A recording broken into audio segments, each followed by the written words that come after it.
Hello सम्पूर्ण साथीहरु, र आज चाहिँ हामी पौछोरा है पापा र म चाहिँ स्पेशल मान्छे रबोलाई भेट्न जाँदैछौँ। र अब घरबाट आज हामी निस्केको भर्खरै अब बाइकमा चढेर निस्किँदैछौँ र अलिकति रबोसँग भेटघाट पनि थियो, यसो बातचित पनि गर्ने हैन बाबा?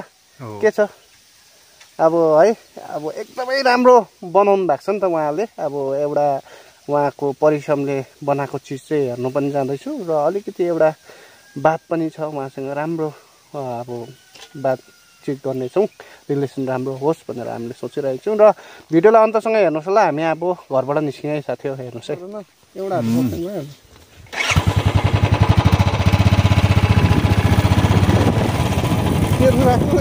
अगाडि हो यसो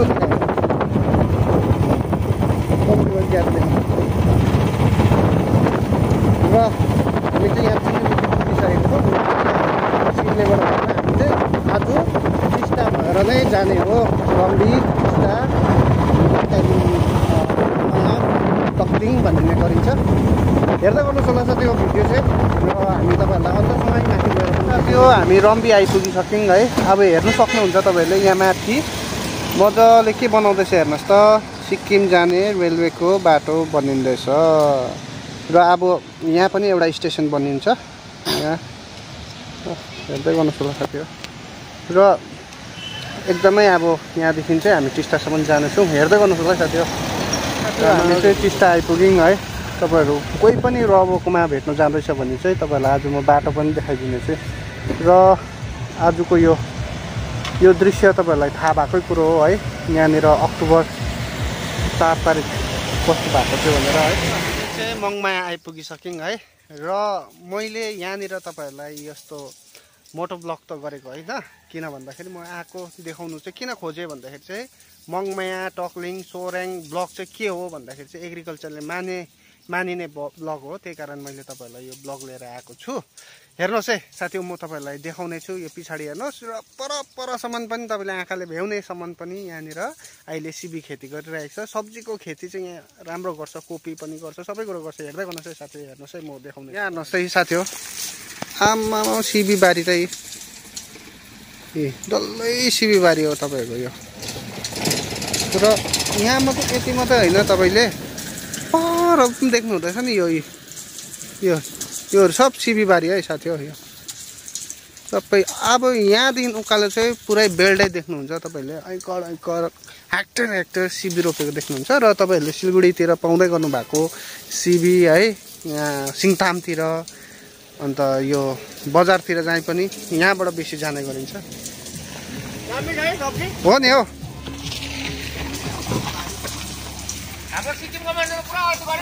सुन्नु होला साथी हो, सिक्किम मान्छेले पुरा अल्छी गर्छ भन्नुहुँदैछ है।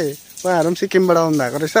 हेर्दै गर्नुहोस् होला साथी हो। यो अब यसरी सिबी खेती गरेको तपाईँले कहाँनिर देख्नु भएको थियो पहिला? यस्तो ठुलो रूपमा चाहिँ गरेको देखेको थिइनँ। ठुलो रूपमा गरेको थिइनँ। यहाँ हेर्नु न, अब यहाँको मलाई के दामी लाग्यो भन्दाखेरि तपाईँहरूले हेर्नुहोस् ल साथी हो, यो छिमाले चाहिँ यहाँनिर फल्दै रहेछ अब उपरनिर भएको। र यहाँनिर भर्खर सुरु हुँदैछ फुल्नु। मतलब यो चाहिँ मार्केट भ्यालु हेरेर अब उताको फलिसक्छ, यो टिपेर लगिसकेपछि यो चाहिँ फेरि रेडी हुन्छ मार्केटमा लानुको लागि। र एकदमै सिस्टमेटिक पारेर रोप्नु भएको रहेछ। एकदमै खुसी लाग्यो है। म त यहाँ यो ब्लगमा पहिला पनि घुमेको, धेरै माथि कोलबुङ, चेक्रा, तक्लिङ, मङमाया यो सबै घुमेको, तर पनि म तपाईँहरूलाई देखाइदिएको नि साथी हो। हेर्दै गर्नुहोस् होला। र मैले चाहिँ आज बाबालाई पनि ल्याएर आएको छु। बाबा आउनु भएको छ नि यो ठाउँ, बाबा पनि घुम्नु हुँदैछ। हेर्दै गर्नुहोस्। के छ भन्दाखेरि चाहिँ यहाँदेखि चाहिँ तपाईँले जति पनि एग्रिकल्चर हर्टिकल्चर बेल्ट मात्रै पाउनुहुन्छ, खेती गरेको मात्रै देख्नुहुन्छ। हेर्नुहोस् है, अब म तपाईँहरूलाई देखाउँदै लानु छु। यहाँदेखि हामी यसो अलिकति भए पनि तपाईँहरूलाई देखाउनुको लागि मन पऱ्यो। हेर्दै गर्नुहोस् है।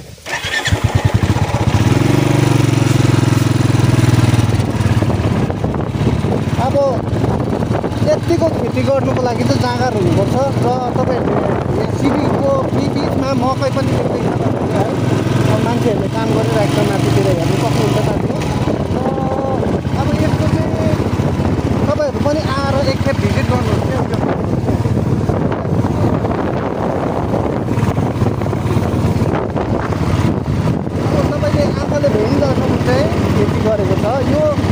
सिजन मात्रै होइन सँगसँगै अब तपाईँको कोल्ड सिजन छ कोपी भयो रोप्नुहुन्छ उहाँहरूले सब्जी त अब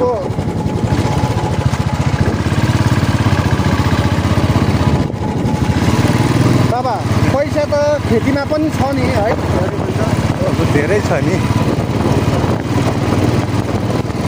अब नोकरी माथि डिपेन्ड गर्छ हो हजुर तर यहाँ चाहिँ अब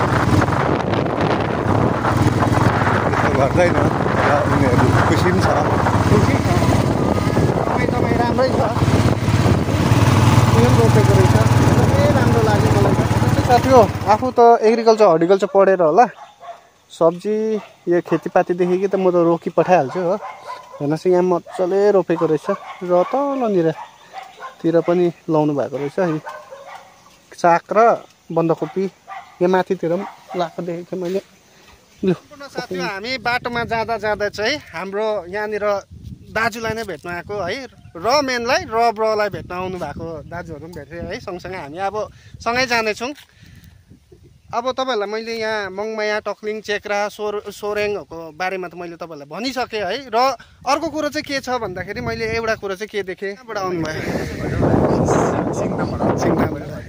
तपाईँहरू चाहिँ रबरलाई भेट्न आउनुभएको हेर्नुहोस् है साथी हो सिक्किमबाट रबरलाई भेट्न आउनु हुँदैछ है हामी पनि मम्पूबाट तपाईँको नाम भन्नुहोस् न सन्तोष राई र तपाईँको तिलकनाथ छेत्री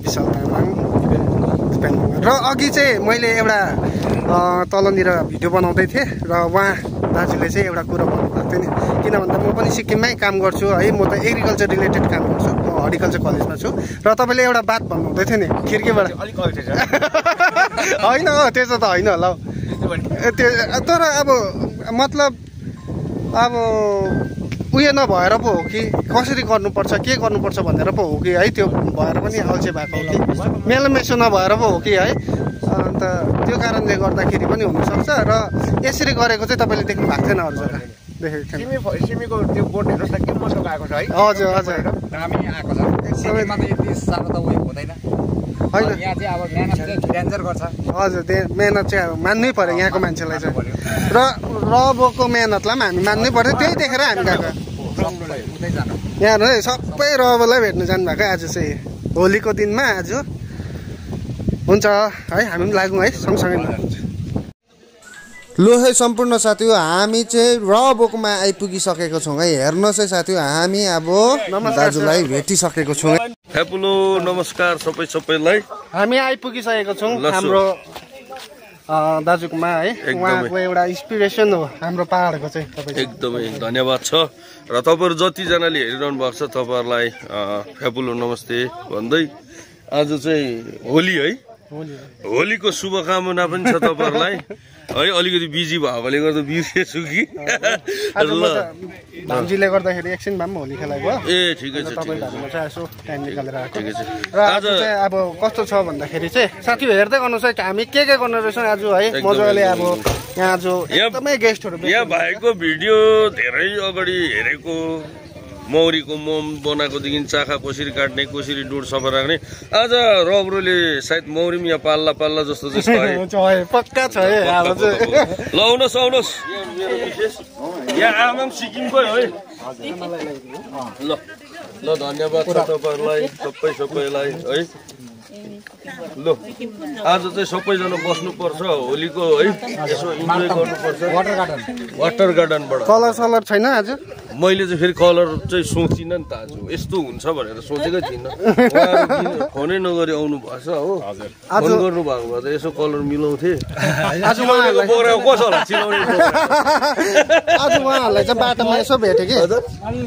अन्त उहाँले भन्नुभयो ए रबोकोमा जानुभएको भनेर सोधेको टक्कै बाटोमा अझै भिड छ बाटोमा अझै आउँदैछ अझै भिड छ लु आउनुहोस् यता आउनुहोस् न यहाँ हाम्रो गोर्खा घरको अगाडि पो खिच्नुपर्छ यो बनिँदा पनि छैन आउनुहोस् गुरुजीहरू आउनुहोस् लु यहाँ पो फोटो टक्कै खिच्यो त लु कसलाई आउँछ मादल बजाउनु लु मलाई आउँछ नि आज हामीले होलीमा चाहिँ मजाले रमाइलो गर्नुपर्ने भयो क्या हो कि होइन लु आउनुहोस् अलिक यता आउनुहोस् लु ल खुसी छु तपाईँहरू यसरी टाढोबाट आइदिनु भयो है फोटो हुन्छ त्यो क्लिक गरिदियो भने फोटो पनि त्यहीँबाट बनिहाल्छ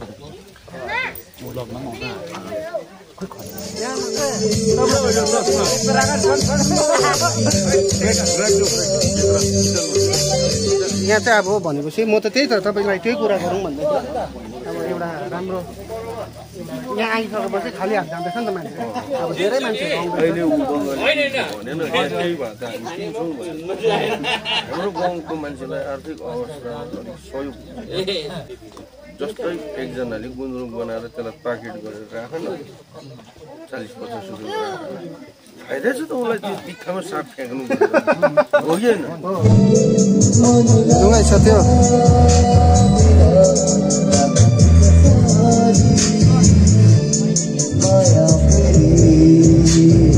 र सम्पूर्ण साथी हो भिडियो अलिक लामो हुने रहेछ त्यसै कारणले कन्टिन्यू हामी यो भिडियो चाहिँ सेकेन्ड पार्टमा हेर्नेछौँ है धेरै राम्रो चिजहरू हामीले बात गरेको छौँ र राम्रो प्लानिङहरू भएको छ सेकेन्ड पार्टलाई पनि हेरिदिनुहोस् होला र रामादी हिमालयन फार्मर्सलाई फलो गर्नु चाहिँ नबिर्सनुहोस् होला